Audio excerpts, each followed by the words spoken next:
Hi, I'm Empress Rose, and this is the Wheel of Fortune. So, luck, destiny, unpredictability, but good unpredictability, a lucky stroke here. And then in our Kabbalah Tree of Life, it is number 10, which does resonate with me, especially with we consider this a pinball machine. This is when we're headed to the little flippers, and those flippers strike, and where they shoot you next is kind of a mystery. You know, it's possible that you could have slipped through and your turn's over, but the luck of destiny, the Wheel of Fortune has actually hit you. But where you're going and the rest of what other stops you're going to be making, what other points you're going to be accruing here, that's a stroke of luck. You get to keep going here. So, and then we have the Wheel of Fortune over here on the soft side of the Kabbalah, between Chesed and Nitzah.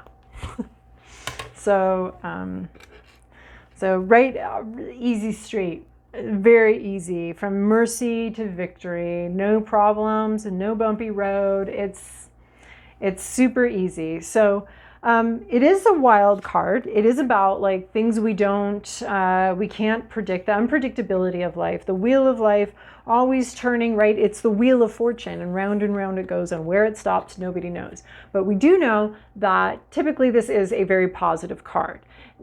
It does touch on concepts of unpredictability, and we know that we can have unpredictable results that are good and bad. But this is, generally speaking, a positive card. Even the reverse is often positive as well. So it's more about, the tarot has to have just straight positive cards. And we can see that as it's like just pure positive, just good, mercy, victory, an easy way to win, right? So, so we have to have positive cards, and we have to have room in our lives for these things, good things that can happen, and positive outcomes that just suddenly occur.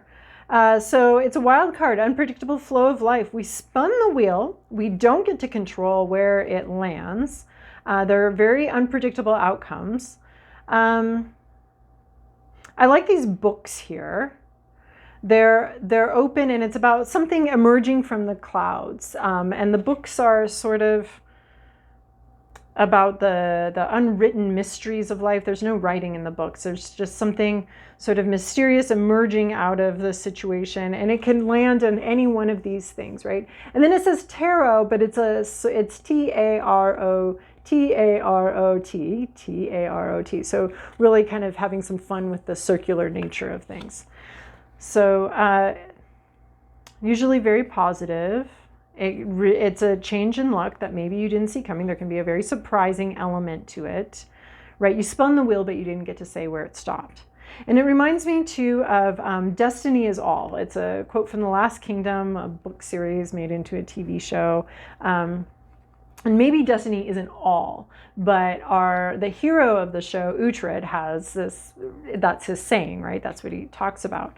And you can see that the destiny is actually very much related to who he is, to his energetic signature. And so it's about like, we all come with these sort of energetic signatures and these seeds, sort of these energetic seeds, and they unfold like Mandelbrot sets. They unfold, and yeah, looking back, we can see it as predictable. But as it's unfolding, we're like, oh, I didn't realize it was going to turn in that direction. But it's part of sort of the unfolding of that energy, that ripple of that energy. It's going to ripple around obstacles, but it's still going to be in that energy. So there's a sense of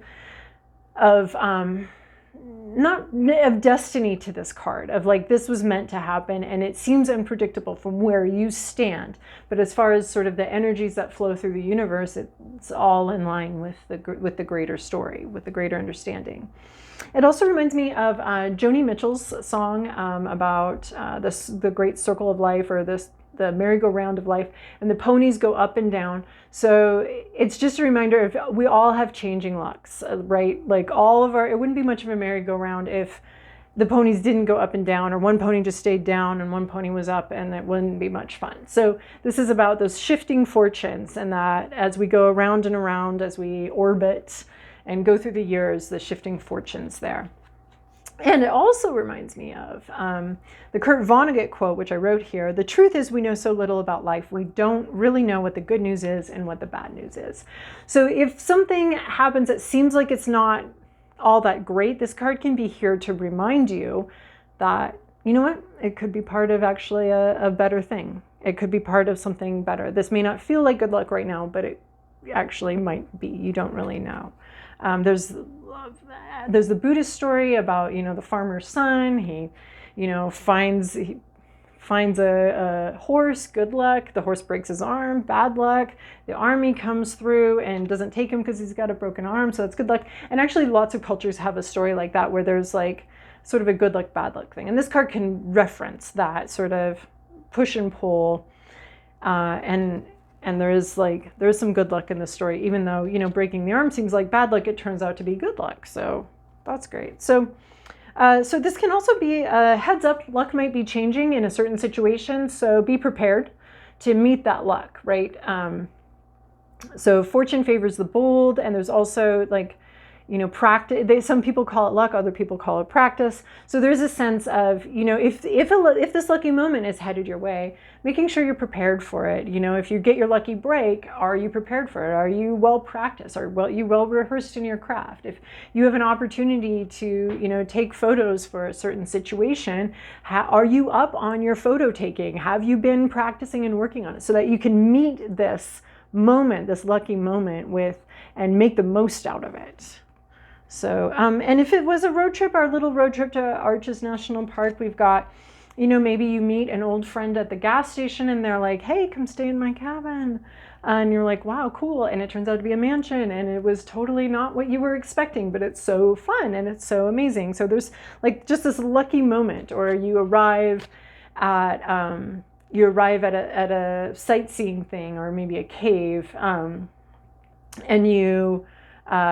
and there's a tour going in 5 minutes and there's room for you, you know, just those lucky things that happen.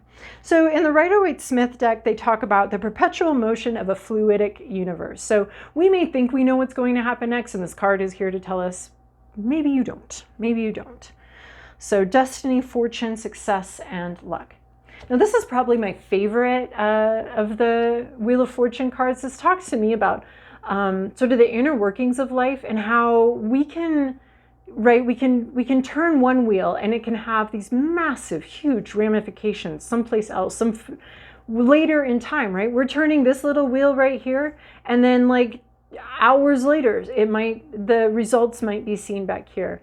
There's a lot that's behind the scenes. This looks like sort of backstage of life, all this stuff that we don't know what's going on, and we don't necessarily know how it's all interrelated. So, and this one also reminds me of a gumball machine where you put the quarter in and then it shoots out a gumball. That whole mechanism is hidden and you don't even know what color of gumball you're getting, right? You're not in control of the gumball that you're getting. You're gonna get something, hopefully, unless the machine's broken.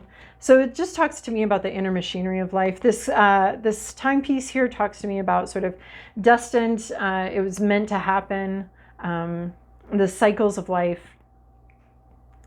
and the interconnectedness of all of our activity here. All of our activity just interconnected in ways that sometimes we can't see and we don't really understand. So it feels like it's random luck, and it's not random luck at all. It's this,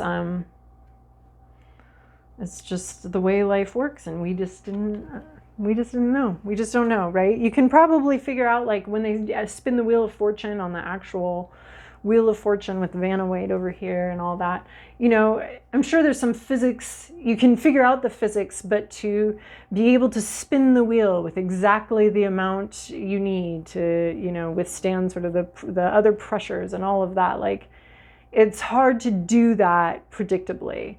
You can rework the math later, but this Wheel of Fortune talks to me about just twists of fate. It talks about a new start coming, a lucky situation, a lucky meeting. It always looks like, you know, Mary and Joseph with Jesus in the manger, right? And having to do what they had to do, but finding what they needed to find, and having sort of a lucky moment, if you can call it that, of an innkeeper inviting them in. So it talks more about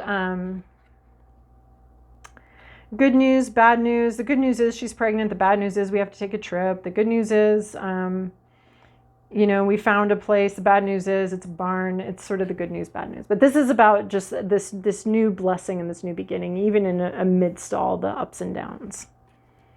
This one talks more about, well, it talks about momentum and talks about things in their time, everything in their time. And, you know, harvesting different things and the results of our actions. And we've got this timepiece right in here about everything in its time. And that give and take. There's definitely a yin-yang vibe of the good and the bad being sort of mixed together. So this one talks, I'd say less about, it does talk about positive results, but it does talk about continuing momentum. Like you're not staying there. You have to move through that space. So if you have a lucky space or a lucky break, I'm sure you're well aware that you have to move through it. Like you don't stay there permanently. There's other things coming. This one always reminds me of the Ecclesiastes 3 song, also like I think the Birds did it. And I wrote it down here just because I love some of these parts of it. There's a time for everything and a season for every activity under the sun. A time to be born and a time to die, a time to plant and a time to uproot, a time to kill and a time to heal. It goes on. Time to weep, laugh, mourn, dance. So this would be referencing those good times, more positive. Times. We have to have a positive card in the deck, right? This stuff does happen. So, so in this one, we've got, it's positive's turn to be on top. It's the lighter side's turn to be on top here. Don't worry, it's going to shift. You're not going to stay there. Then we have, this one also talks about a season for everything. Actually, it's probably more appropriate for that.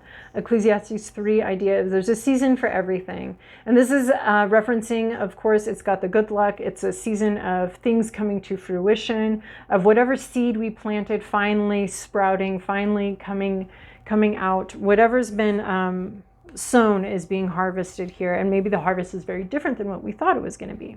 So, but it is about seasons and stages. The pony's going up and down. It is favorable. But it also, and it talks about the impermanence of the situation. But with this card, with the moon phases and just how predictable they are, that's a little bit of, this has predictability to it. So it is a lucky time. It is a good time. But this one feels more predictable. It's a phase. You saw this coming is more how I would intuitively probably interpret this card, or I might have like a little bit of resistance of like, this is supposed to be kind of random, but it's very going with the phases of the moon. It's very methodical and very regular, and possibly one of the most regular. The phases of the moon never change. It's the most reliable thing we've got here. So, so it talks too much to me about predictability. But if that's the deck that called to me, and I pulled that card, I would go with it's a season. It's a season of harvest here. And then we have the Apparition deck, Wheel of Fortune here. The quote from this is, "Freedom in the concept that we do not have control over fate." So fate. So this one, you really sort of see the wildness of there's no, where this thing lands, this thing just seems a little bit out of control, a little bit wild. It actually reminds me of like Twister for some reason. I guess it's the limbs all going in different things. And this is like the Twister game where you spin it and what's going to happen, and where do you have to put the next limb. And there's just kind of this crazy zany, is it a pot of gold? Is it a void? This one has more about just random luck idea. Like it could be any kind of luck, good luck, bad luck, anything. Where's this landing? I don't know. This one has more of a methodology and a coming to fruition, a seasonal idea. And this one has more of a random idea. And it's got, you know, good, bad, everything in between. It's got a variety of things. So this is talking more about varieties of luck.